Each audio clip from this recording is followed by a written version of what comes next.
Shalom, Bapak Ibu yang dikasihi Tuhan. Kembali lagi dengan saya di sini, Leonardo Sirait. Oke, di kesempatan kali ini kita mau membahas tentang apologet ya, rekan kita apologet juga yang saat ini sudah berangkat, sudah sampai lah ya ke Belanda gitu ya. Nama beliau ini adalah apologet ini Edwin Metatron ya, seorang sosok yang cukup dikenal dalam perdebatan terkait agama di Indonesia ya, salah satunya ya apologetika gitu ya. Kini dikabarkan telah berada di Belanda gitu. Nah, keberadaan di sana tentunya menimbulkan berbagai spekulasi gitu ya.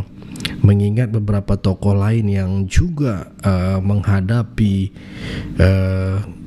persoalan hukum Indonesia memilih untuk pergi ke luar negeri. Ya, kita tahu sendiri seperti Saifuddin Ibrahim, terus beberapa apologet yang udah berangkat gitu ya, karena urusan hukum dilaporin dan sebagainya, padahal cuman hanya memperjuangkan kepercayaan gitu ya, atau memberikan penginjilan gitu, pemahaman gitu ya.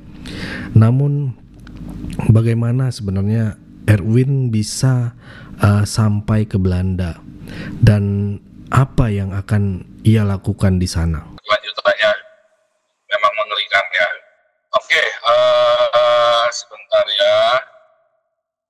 Sebelum lanjut mungkin ini Profesor Dr. Metatron LC MM DSB DST ETST mungkin mau bicara dulu, cuman caranya gimana nih? Tadi harus taruh di tengah bro, taruh di sini ya bro ya, tolong. Nah, tadi ya saudara ya. Kenceng banget ini, set nggak bisa dilepas. Saya pegang aja pastor. Ya, pegang aja ya. Ini bro, pegang bro. Akan bicara dulu bro. Salam teman-teman. Salam dulu. Ya, nama saya, nama akun saya biasanya Prof. DR Metatron ya. Prof. DR Metatron LCMA, mungkin teman-teman yang udah pernah nonton penjelasan saya, namanya itu alias ya. Sebetulnya Prof itu, Pastor mungkin udah tahu ya, Prof itu profesi, DR itu dari, Metatron itu nama saya, LCMA itu lagi cemas mikirin Al-Quran. Ya sebetulnya itu nama satir ya teman-teman ya, karena banyak kelompok-kelompok sebelah yang suka pakai nama-nama satir menghina jabatan pendeta lah, evangelis lah, kadang pakai nama penatua, pakai nama uskup segala macam. Jadi itu hanya satir ya teman-teman ya. Jadi karena betulnya ada waktu untuk ketemu pastor dan suatu kehormatan bisa dijemput. Pastor Paul Zhang sendiri, salam kenal buat teman-teman yang ada di Zoom. Semoga teman-teman sehat selalu ya. Memang dalam membela iman itu pasti ada aja persekusi. Ya, karena apa ya? Karena dalam waktu dekat ini mungkin dari beberapa orang and the gang sebelah itu mungkin akan ada tindak lanjut dari yang berwajib, sehingga pasti mereka akan melakukan barter ya buat teman-teman apologet. Nah ini kebetulan saya lagi liburan juga ke sini, jadi ya ada Pastor Paul Zhang ya, jadi agak sedikit aman lah. Gitu ya. Mudah-mudahan teman-teman semuanya sehat selalu, terus kan dari pemualafan dan salju bro, salju bro. Oke, saya tuh semua. Ya, dijauhkan dari ajaran sesat ya, karena apa ya? Penyesat itu memang selalu ada di sebelah kita kan, dan ya mungkin itu aja teman-teman. Salam kenal semua.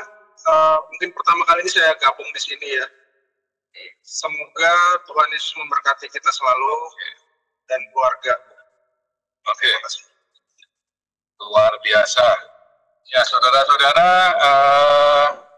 ya ini kalau Anda lihat di layar di kaca sebelahnya Metatron ini putih semua, itu memang ini ya, beku ya, embunnya beku dari tadi malam belum mencair sampai sekarang ya. Edwin ya namanya ya. Sekarang gini, kalau kita lihat balik, apakah dengan debat-debat gitu tuh beneficial nggak ya? Ada benefitnya nggak sih? Mendingan kan kita mestinya kan kita seperti ya macam Kumaila gitu ya. Ditunjukin aja, Al-Quran itu ngomongnya begini, supaya mereka itu matanya melek. I think it's more effective that way. Dengan cara itu daripada kita debat. Soalnya apa? Soalnya mereka udah percaya sekali dengan ideologi mereka. Nah, menurut kita itu ideologi yang ilusi. Memang Tuhannya ilusi, Tuhannya nggak ada, ya kan? Tuhan Allahnya Subhanahu Wa Taala itu nggak ada, itu cuma ilusi. Itu kita tahu semua. Nah, sekarang kenapa kita harus debat sama mereka yang mereka percaya dengan ilusi? Seperti kita nonton sulap tuh, si Deddy Corbuzier, kepala orang dipotong, jebret, itu kan cuma ilusi. Tapi mereka percaya kalau itu lehernya dipotong, atau badannya dipotong, kaki dipotong. Jadi memang ajaran mereka itu ilusi, Tuhannya ilusi. Ya, ini ada yang bilang begini kawan. Kumaila pintar nggak mau ngaku murtad, jadi nggak bisa diproses. Bukan hanya karena itu juga, yaitu salah satunya ya. Islam bicara Islam itu kan sah. Yang kasihannya Tuhan logikal. Tapi dia dilaporkan bukan karena dia menafsir Al-Quran, tidak ya, tapi hal lain ya. Jadi ini ada yang menulis bahwa si Naufal, Kumaila pintar nggak mau ngaku murtad, jadi nggak bisa diproses ya. Nah sekarang kita lanjutkan lagi Edwin ini. Kenapa kita mesti debat sama mereka? Jadi ini pendapat saya, itu kalau you punya pendirian sendiri terserah. Tapi kita ini tunjukin, mata lu itu melek lah. Seperti zamannya si Ganjar benci sama Israel, sepak bola di cancel. Padahal di Qurannya dia dikatakan Israel itu adalah negara pilihan yang akan ditinggikan di antara bangsa-bangsa. Itu ada di buku mereka. Kok mereka malah melawan against Israel? Ya kan seperti gitulah. Ya kan?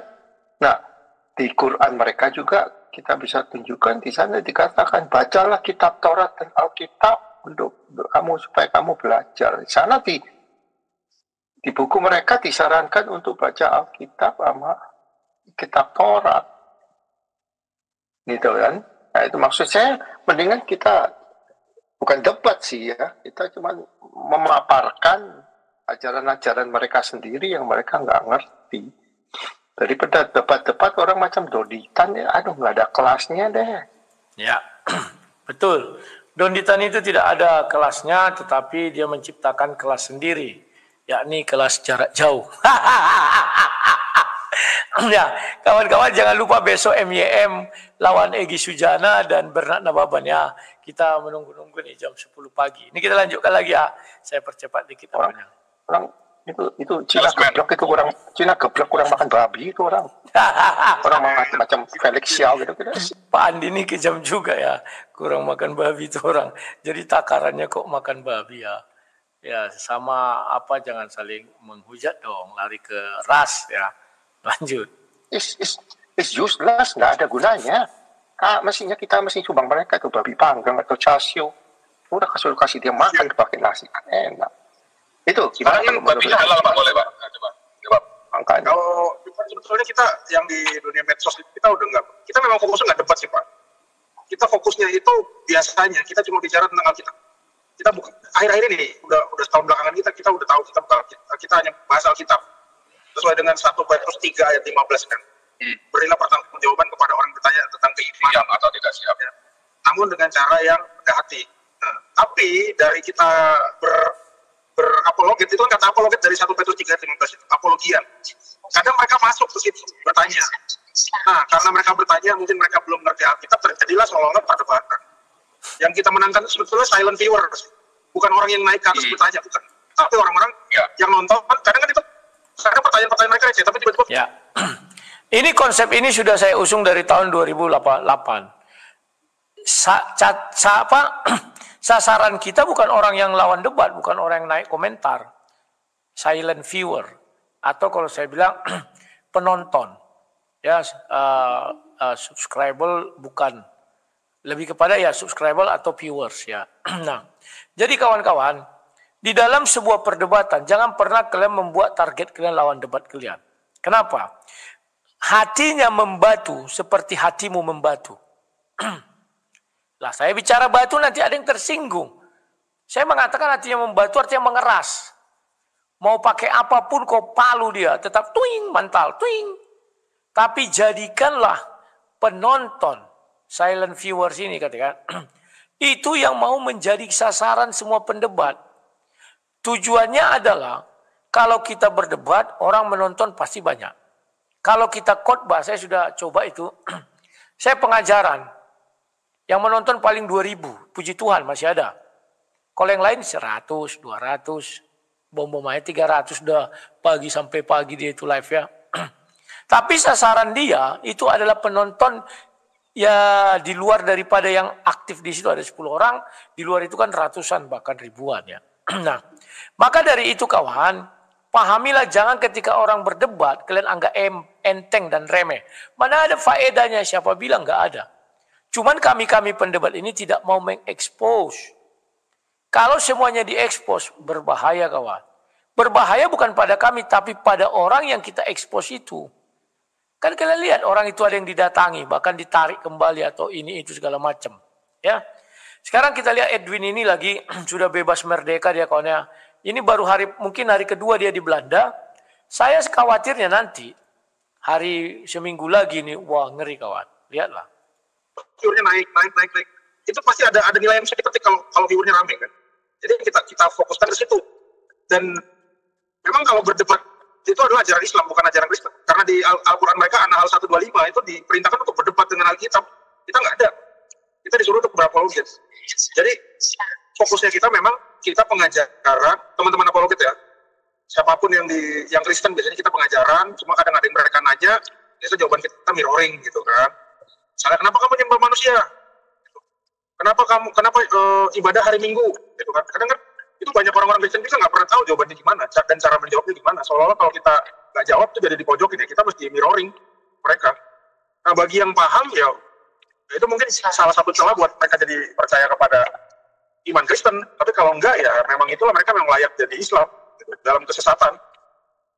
Kayak gitu sih Pak. Saya pun sama si Donditan sama si siapa? Anak-anak api itu ya. Kalau ke Surabaya pasti saya ajakin ketemu, tapi mereka juga nggak mau ya. Nggak mau kayak si Kores, si Nandar itu saya ajakin ketemuan, mereka nggak mau. Mereka juga tahu kok saya tinggal di mana. Tapi buktinya apa? Buktinya mereka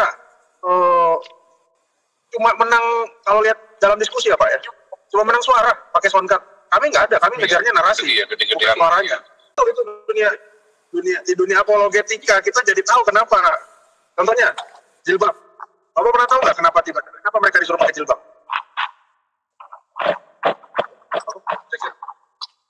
Nah, berarti mereka akan menutupin aurat, ya kan? Bukan aurat. Ini fakta di lapangan. Kenapa mereka pakai jilbab? Karena waktu itu istri keduanya Muhammad, yang namanya Saudah binti Sama'ah, itu sedang BAB di lapangan namanya Al-Manasir. Nah, karena sering BAB di lapangan, ada sahabatnya Muhammad yang namanya Umar bin Khattab, itu sering ngintip istrinya. Ini fakta, ada di dalam hadis Bukhari nomor 152, 153. Saya punya bukunya, bukan PDF-nya. Ya, ya kawan. Dia menjelaskan apa latar belakang orang pakai hijab. Jilbab itu kawan. Kalau kita dengar gak enak kali di kuping. Masa Umar bin Khattab mengintip istri-istri Nabi sedang boker, kan lawak. Untuk apa diintip kawan? Keluar apanya itu taiknya, kan lawak. Ini kalau kita orang-orang awam kita bilang ini sudah menista kawan. Umar bin Khattab itu seorang sahabat yang sangat dihormati. Kok bisa-bisanya mengintip? Tapi dia mengatakan dia punya bukunya. Hadis kata dia kan. Nah ini yang permasalahan kawan. Benar nggak yang diucapkan dia? Benar kalau memang ada fakta tertulis ya. Tetapi nista nggak itu? Bagi mereka itu nista. Jadi yang baik-baik aja lah kau ucapkan itu nggak nista. Kalau ada sedikit yang agak miring, kau dianggap nista sekalipun ada tertulis ya. Nah ini ngerinya kawannya. Kita lanjutkan lagi kawan. Nah, karena sering diintip sama temannya, Umar memang punya agak kelainan seksual ya, karena dia adalah salah satu pencetus ayat Al-Quran di mana ada ayat yang mengatakan bahwa gaulilah, datangilah istrimu dari arah yang kau sukai. Ya. Nah, lihatlah. Dia menuduh, kan aku bilang kan, baru 1 hari dia di Belanda, hujatannya itu sudah ngeri kawan. Dia menuduh Umar lah yang berandil menurunkan ayat. Mana bisa, Umar bukan Nabi kawan. Kok bisa-bisanya Umar menurunkan ayat? Apa dia mau mengatakan atas dosa-dosa Umar, maka banyaklah turun ayat-ayat di Al-Quran yang mengizinkan menikah biar orang bisa meniru gitu. Kan enggak kawan, aduh. Paham maksudku ya? Jadi dia mengatakan atas inisiatif Umar, turunlah 1 ayat disebutkannya surah berapa tadi saya lupa ya. Nanti dia mengatakan lagi surah yang sekian, itu juga Umar. Untuk melindungi kelakuan daripada orang Arab katanya. Aduh, ini mah sudah nggak benar lagi ya kawan-kawannya. Tapi bagi pencandu daripada dunia debat dan dunia terutama dunia hujaters, ini menarik kawan. Kenapa? Karena bisa membuat mereka itu tertawa, senang, bahagia. Obat itu adalah kebahagiaan. Ya, apa namanya itu? Obat yang hati yang gembira adalah obat. Jadi bagi orang-orang yang suka seperti itu, mereka bahagia dan gembira mendengar ucapan si Edwin. Sekalipun ada bukunya, iya kawan. Sekalipun ada, ya mungkin narasi yang kalimat yang diucapkan itu ada bangun narasi. Tidak sesuai dengan apa yang tertulis. Sama dengan Gracia Pelo kawan. Ui katanya kan, tidak ada ui situ kawan. Tapi ditambah-tambahinya. Kalau yang melakukan itu orang Kristen terhadap Islam ditangkap kawan. Tapi kalau orang Islam kayak si Julius Setiadi menambah titik Yesus tidak mampu berdiri, dibuatnya gambar korpus, gambarnya 2 kelamin, itu nggak ditangkap. Wah, dia kan menguraikan kata-katanya siapa namanya dia? Henry Tan. Padahal Henry Tan juga tidak ada berkata sedahsyat itu. Itu ditambah-tambah dia dengan dia berlindung di balik ucapan Henry Tan. Dia juga yang mencetuskan ayat Al-Quran bahwa pada saat bulan puasa itu boleh menggauli istri setelah buka puasa. Nah, bagaimana orang ini mengatakan dia juga yang mencetuskan? Berarti Umar bin Khattab, jangan-jangan nanti orang bisa beranggapan ya. Gara-gara ucapan Syedwin ini, Umar bin Khattab lah penulis Al-Quran. Kan ngeri kawan. Dan semua kepentingan Umar bin Khattab tertuang di dalam Quran ini. Kan bisa jadi orang nanti digiring opininya ke arah situ oleh Edwin Tralala ini kan. Diiring ke situ. Jadi orang nanti mengatakan, wah berarti jangan-jangan isi Al-Quran ini Umar bin Khattab semua buat. Untuk melindungi kelakuan Umar bin Khattab yang banyak dosa. Dituduhkanlah itu kepada Nabi Muhammad. Kan bisa aja orang berpikir seperti itu. Kalau dia benar-benar dapat bukunya. Dari mana bukunya? Saya nggak tahu ada buku seperti itu kawan.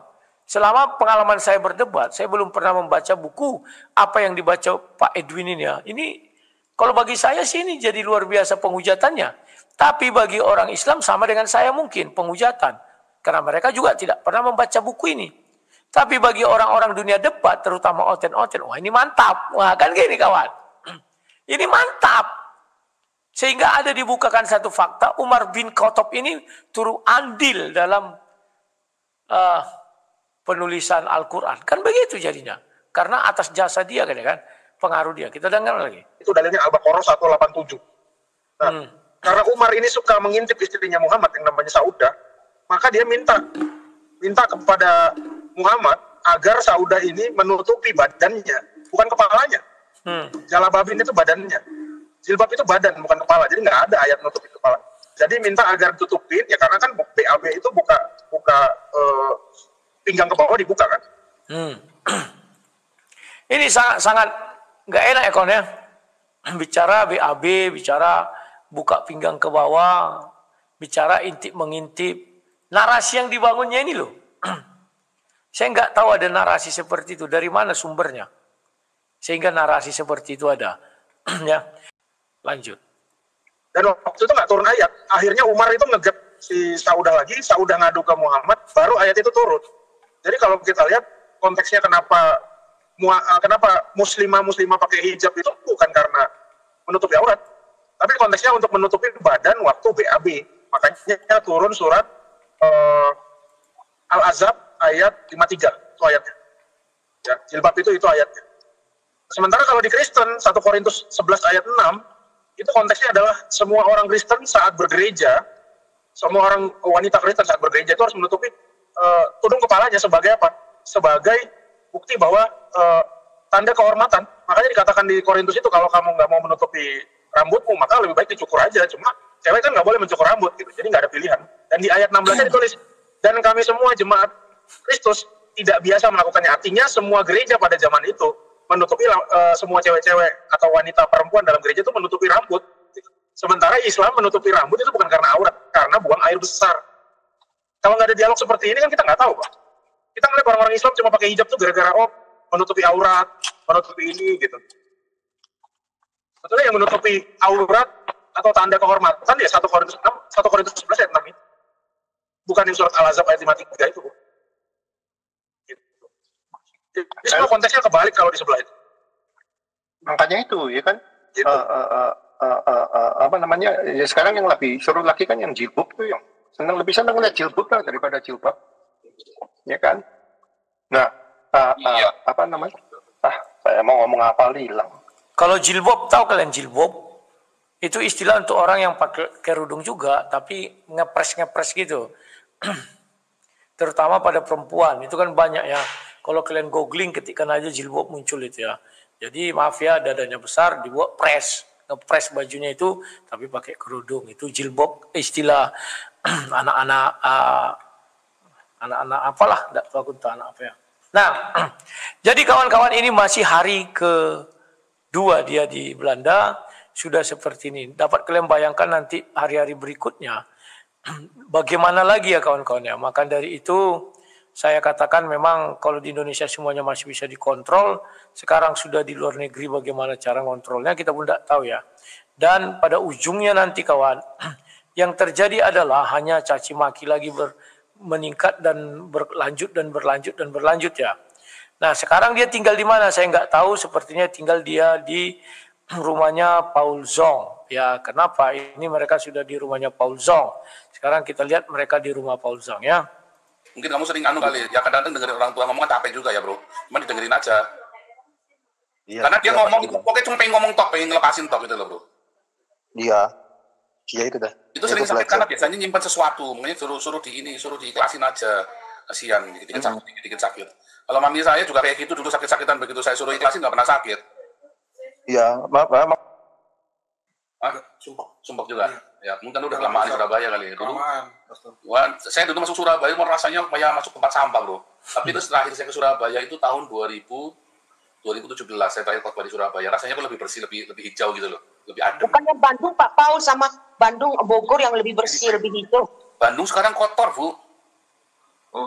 Bandung sekarang ruwet bu. Terakhir pokoknya saya 2017, 2016, 2017 saya keliling Indonesia. Ya yang masih bersih ya di Ambon di Manado aja udah mulai itu ya, pinggiran-pinggiran itu banyak orang Islam itu ya, udah mulai kotor tuh.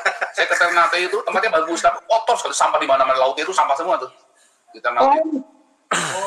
Tapi lautnya bagus tetap ya? Lautnya bagus. Nah, saat ini Edwin diketahui berada di bawah perlindungan seorang tokoh yang dikenal ya sebagai Nabi ke-26 ya, yang dulu sempat viral juga karena dia dibilang beberapa statement dia gitu ya, dan akhirnya dilaporkan sampai dicari di Indonesia, taunya dia di Belanda ya. Meskipun belum ada informasi pasti ya mengenai bagaimana Edwin bisa masuk ke Belanda, ada beberapa kemungkinan yang bisa terjadi gitu. Salah satunya adalah adanya bantuan dari pihak-pihak tertentu yang mendukung pandangannya gitu ya, atau kepentingan pribadi yang membuat merasa lebih aman berada di luar negeri gitu untuk sosok pendebater dan sebagainya, apologet ini ya memang harus di luar negeri teman-teman, karena di negara Konoha ini dikit-dikit ya begitu gitu ya, lapor dikit nanti digerebek lah, datang ke rumah gitu-gitu ya begitu teman-teman. Itulah resiko pelayanan gitu. Makanya di gereja YouTube sendiri juga ya, kenapa nggak kayak seheboh kayak kemarin ya, kita punya cara lagi. Kalau nggak kita cerdik ya habis gitu ya.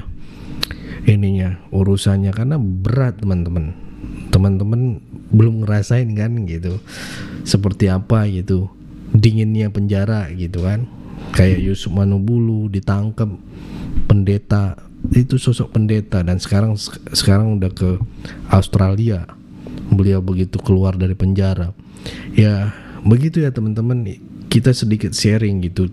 Tidak gampang gitu ya, tidak gampang menjadi pelayanan di ini gitu ya. Apalagi lihat aja sekarang kesaksian banyak yang dulu gereja YouTube banyak sekali kesaksian yang kita bagikan, dan akhirnya narasumber kita diancam dan sebagainya. Akhirnya jadi nggak jadi berkat gitu ya. Ada yang tipu-tipu juga seperti Yusuf Manobulu, kan ditipu gitu sama narasumber dia. Itu padahal itu kesaksian gitulah. Dikit-dikit dilaporin dan sebagainya. Itu teman-temannya. Jadi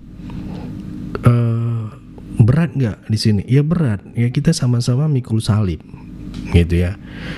Tapi kita harus cerdik juga gitu. Nggak segampang itu gitu ya, menyiarkan dan sebagainya gitu. Kita harus benar-benar observasi kesaksiannya benar apa enggak. Jangan-jangan dia orang suruhan dari pihak ya kadrun itu gitu ya. Itu yang kita antisipasi gitu ya. Apalagi sekarang sudah mulai banyak muncul kayak Mikana, terus Agatha, terus beliau ini gitu ya di TikTok dan sebagainya. Pasti ya nggak nyaman gitu, tapi hati tetap untuk penginjilan, pelayanan gitu ya. Hati tetap gitu, panggilan gitu. Panggilan itu nggak bisa diubah gitu ya. Ya salah satunya saya lah gitu ya. Rekan-rekan yang lain udah pada cu semua, kalau nggak ya tutup muka dan sebagainya gitu ya. Tapi kita tetap jalan gitu, karena ya itu resikonya. Kita udah tahu resikonya, pikul salib masing-masing gitu ya, pengorbanan itu gitu ya ininya. Jadi fenomena ini menimbulkan kekhawatiran bahwa semakin banyak individu yang vokal dalam mengkritik Islam gitu ya, akan memilih melarikan diri ke luar negeri gitu. Mereka merasa lebih bebas gitu berbicara tanpa takut terkena jerat hukum gitu ya di Indonesia, di negara Konoha ini ya. Hal ini juga membuka diskusi mengenai batasan kebebasan berbicara dan bagaimana hukum di Indonesia yang diterapkan terhadap mereka yang dianggap kontroversial, teman-teman. Ya, salah satu faktor utama yang memungkinkan gitu kan. Ya ini Bro Edwin ini, saya manggilnya Bro Edwin aja. Saya memang melihat persekusi apologet kita itu banyak sekali gitu. Dari Edis TV lah, terus Anak Medan lah, ya banyak sekali ininya yang dikit-dikit digerebek dan sebagainya. Salah satu faktor utama ya memungkinkan harus berangkat gitu. Seperti Erwin ini berada di Belanda gitu ya. Dia pergi ya karena ya ini udah tradisi antara Indonesia dan Belanda itu nggak ada ininya juga. Apa urusan agama tuh kayaknya nggak ada deh gitu ya. Nggak ada penista agama dan sebagainya kalau udah di luar negara ya, apalagi Amerika ya, tanpa inian maksudnya gitu. Jadi itulah teman-teman sulitnya untuk melayani gitu. Jadi nggak segampang itu sebenarnya, tak segampang itu gitu ya. Ya beliau ini juga ke Belanda mungkin ada perjanjian juga gitu, atau ada yang nge-backup dan sebagainya biar lebih nyaman gitu ya. Apalagi saya dengar-dengar beliau juga masih belum punya keluarga ya, jadi lebih enak gitu ya ininya berangkatnya dan nyaman gitu. Kalau kita punya keluarga ini pusing juga gitu ya ininya, soalnya bawa bontot ya. Ya, sulit bagi kenapa mereka lebih baik luar negeri ya, ataupun ke luar di Indonesia lah gitu ya, maupun dia ke Timur Leste kayak ke apa gitu. Karena ya sulit bagi pihak berwenang, pihak kepolisian ataupun untuk mencari memproses hukum di tanah air. Karena gampang, satu orang aja melapor dengan 2 bukti udah keciduk teman-teman gitu. Kalau diuji langsung cepat. Coba kalau orang Kristen yang lapor nggak diproses. Tapi kalau pimpinan mereka gitu kan, yang udah sesuhu gitu ya, nanti saya sebut ini ya, ustadz kayak gitu, pemuka agama mereka kalau dakwa gitu ya, langsung diproses itu gitu. Contoh kayak anak Batak udah 2 kali masuk ya kan, ininya nggak ada yang bisa lepas. MKC saat ini juga masih di jeruji besi ya kan. Jadi hal ini bukanlah kasus pertama sebenarnya teman-teman, karena beberapa tokoh lain juga memanfaatkan celah hukum ini untuk menetap di luar negeri. Ya contoh kayak Bu Sofiatul, terus Dewi Bulan dan sebagainya gitu ya, yang bisa sampai saat ini juga Saifuddin gitu ya. Namun berbeda dengan masyarakat umum gitu, Edwin memiliki akses yang cukup untuk bisa masuk ke Belanda kalau menurut saya ya. Jadi dibutuhkan dukungan finansial gitu, serta adanya pinjaman lah untuk menjamin siapa gitu. Karena saya juga pernah berangkat juga visa ya kan, susah gitu untuk ininya, paling nggak harus berapa duit gitu kan di berbeda negara gitu ya, dan siapa yang penjamin yang bisa memberikan jaminan bagi keberadaan dia di sana ya. Itu bagi mereka yang telah berkeluarga atau tidak memiliki sumber daya yang cukup gitu, langkah seperti ini tentu lebih sulit untuk dilakukan teman-teman, untuk penginjilan ataupun untuk go ke luar negeri gitu ya. Berada di negara Eropa tentu saya percaya tantangan tersendiri bagi Edwin ya, terutama terkait biaya hidup yang tinggi gitu ya. Di ini dia harus bisa beradaptasi juga dengan kehidupan di sana gitu, baik dalam aspek ekonomi maupun sosial. Meski begitu teman-teman, tampaknya ya masih dalam fase awal untuk menyelesaikan diri dengan lingkungan barunya ya. Dalam aktivitasnya, Edwin dan kelompoknya gitu ya dikenal menggunakan strategi apologetika ya, dikenal menggunakan yang cukup agresif ya dalam menyebarkan pandangan mereka mengenai Islam di TikTok salah satunya. Karena kalau di YouTube sudah mulai jarang ya ininya, paling ya ada beberapa lah gitu, tapi kebanyakan penginjilannya itu di media sosial TikTok. Nah mereka ini seperti Agatha, Edwin ini kerap membangun narasi yang memancing kontroversi gitu ya, terutama dalam membahas sejarah Islam dan tokoh-tokohnya gitu ya. Salah satu topik yang cukup disorot adalah tuduhan terhadap Umar bin Khattab ya, terkait penurunan ayat dalam Al-Quran mengenai jilbab. Isu ini jika terus dikembangkan berpotensi menurut saya memicu perdebatan yang lebih luas di kalangan umat gitu ya, umat Islam khususnya. Nah Edwin juga menuding bahwa Al-Quran dipengaruhi oleh kepentingan Umar bin Khattab, sebuah klaim yang dapat membentuk opini publik tertentu terhadap Islam gitu ya. narasi semacam ini bukan hal baru dalam diskusi akademik maupun debat keagamaan, teman-teman. Tetapi jika disampaikan dengan cara yang proaktif gitu ya, provokatif gitu ya, tentu akan menimbulkan respon yang lebih besar dari masyarakat, dan ini bahaya juga gitu ya.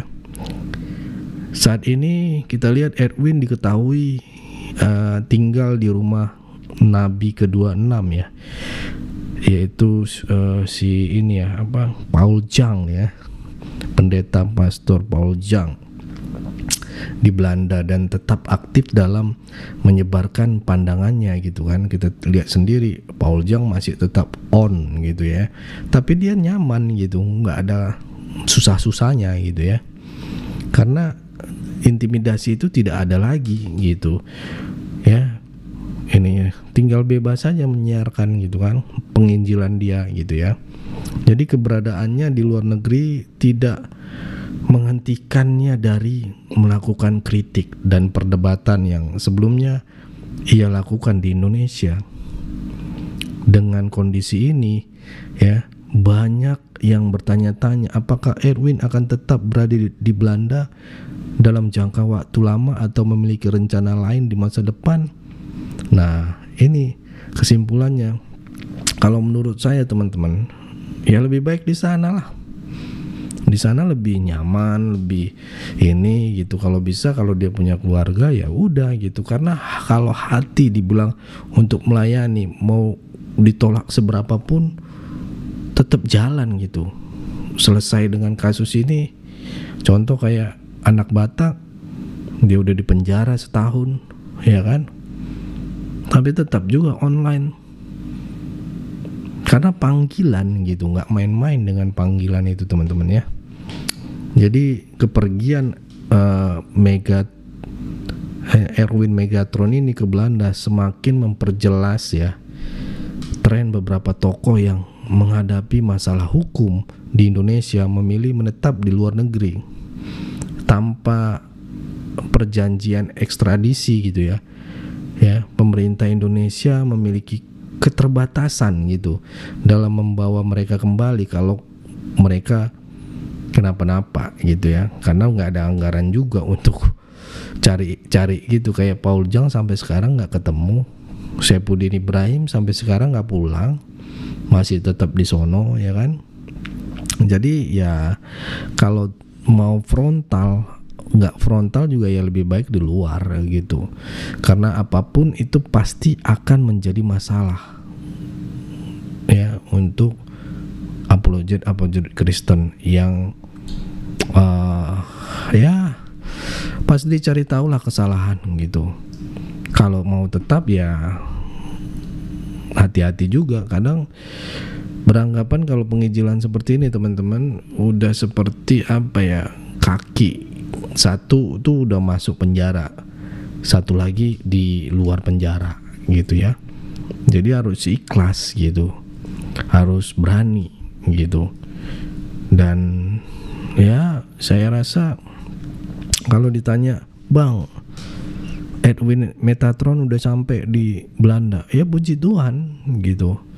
Jadi semakin banyak juga penginjil-penginjil yang apologetika di TikTok juga dan sebagainya, semakin banyak lagi lahir gitu. Kalau dulu zaman kita Kristen YouTuber, sekarang TikTokers dan sebagainya. Ya bagus gitu, karena kita itu nggak cuma nanya pendeta ya oke, di gereja dan sebagainya, butuh tetap kita harus mengisi satu sama lain gitu. Ada yang di luar juga, ada yang di dalam gereja juga. Ya nggak apa-apa gitu. Kita tidak mau dipisahkan oleh itu gitu. Kita butuh juga pendeta untuk tugasnya di gereja ya di gereja gitu. Saya setuju gitu. Kalau di media sosial pelayanannya ya lanjutkan gitu ya. Dan menurut saya udah pas ini Bro Edwin ini ya, Metatron ini dia lanjutkan langkahnya ke luar negeri gitu ya. Ya syukur-syukur kita tetap harus mendukung beliau untuk dia tetap maju gitu ya, tetap bisa kita bawa dalam doa biar tetap dia bisa memberikan edukasinya gitu ya, pelayanannya gitu ya, untuk memuliakan nama Tuhan melalui TikTok gitu ya. Dan jangan takut, karena biasanya ya diteror lah, di inilah gitu ya. Ya kalau dengar kisah saya panjang lah, nanti saya cerita ini ya. Cuman ya itulah pikul salib kita masing-masing gitu ya. Dan menurut saya juga ya, Edwin tampaknya akan terus melakukan kritiknya ataupun edukasinya, pengajarannya terhadap Islam ya, dari luar negeri pastinya gitu, dengan dukungan dari komunitas ataupun pihak-pihak tertentu gitu ya. Jadi pernyataannya sekarang ya, bagaimana seharusnya kita menyikapi fenomena ini? Apakah ini hanya soal kebebasan berpendapat atau ada batasan yang seharusnya ditegakkan gitu ya? Bagaimana menurut teman-teman, saudara-saudara gereja YouTube? Silakan bagikan pandangan Anda di kolom komentar ya. Karena ya kita juga kasih semangat buat Bro Edwin, rekan-rekan yang lain, apologetika yang lain, Elia Miron dan sebagainya. Lanjutkan gitu ya. Ya. Tetap fokus untuk memuliakan nama Tuhan gitu ya, untuk penginjilan ini, karena nggak main-main teman-teman, berat gitu. Kalau mental dan psikologinya nggak kuat, hancur ya hancur, karena belum rentetan keluarga dan sebagainya gitu ya. Itu sih teman-teman yang bisa saya sharing untuk pembahasan kali ini. Ya kita doakan Bro Edwin bisa menjadi berkat, berdampak, memuliakan nama Tuhan dan membawa jiwa-jiwa ya menerima Tuhan Yesus ya, dibukakan gitu ya. Itu aja yang bisa saya sampaikan pada hari ini. Jangan lupa untuk share video ini, dan pastinya Tuhan Yesus juru selamat manusia kita semua. God bless you all. Shalom, saudara-saudara seiman. Mari bergabung dalam perjalanan rohani ke tanah Israel bersama Gereja YouTube. 13 hari perjalanan penuh makna. Kita akan mengunjungi Mesir, Israel, Yordania, Petra, dan mengakhiri perjalanan di Dubai dengan satu malam istimewa. Tanggal 6 Maret sampai 18 Maret 2025. Harga hanya $2.850 Amerika, all in price. Alami mujizat dan pengalaman bersama dengan Tuhan di tanah perjanjian. Perjalanan ini akan dipimpin oleh pembimbing rohani yang luar biasa, Pastor Chairul Anwar dan Leonardo Sirait. Bagi Anda yang merindukan pengalaman rohani ini, segera daftarkan diri Anda. Hubungi kami di 08 13348 60 1770708 778 15 1414512. Jangan lupa menyebutkan nama perjalanan Holy Land Gereja YouTube. Kapasitas terbatas, hanya tersedia untuk 25 orang. Yuk, bersama-sama kita belajar sejarah kekristenan langsung dari tanah yang penuh makna ini. Terima kasih, Tuhan Yesus memberkati. Shalom saudara gereja YouTube, saudara yang mau mendukung pelayanan misi kami untuk penginjilan generasi muda, Forum Komunikasi Pelayanan Penginjil Indonesia, bisa melalui Bank BRI 042 1010 048 70560 atas nama singkatan Generasi Muda FKPPI. Dan bisa melalui QRIS ini, silakan scan barcode QRIS ini melalui mobile banking saudara. Tujuan dari pelayanan misi ini adalah untuk menjangkau banyak jiwa di pelosok-pelosok desa yang rindu untuk mendengarkan firman Tuhan dan untuk kegiatan hamba Tuhanian. menjalani penginjilan ke desa-desa untuk bisa terus mengabarkan kabar baik di seluruh tanah Indonesia. Selain melalui media sosial YouTube, kita tetap terus bisa menyuarakan kabar baik secara offline.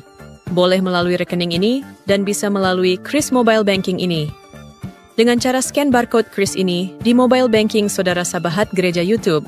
Dan untuk mendukung di rumah pelayanan yayasan kami, bisa mendukung melalui rekening yayasan atas nama Yayasan Cipta Pelita Kasih di Bank Rakyat Indonesia atau BRI.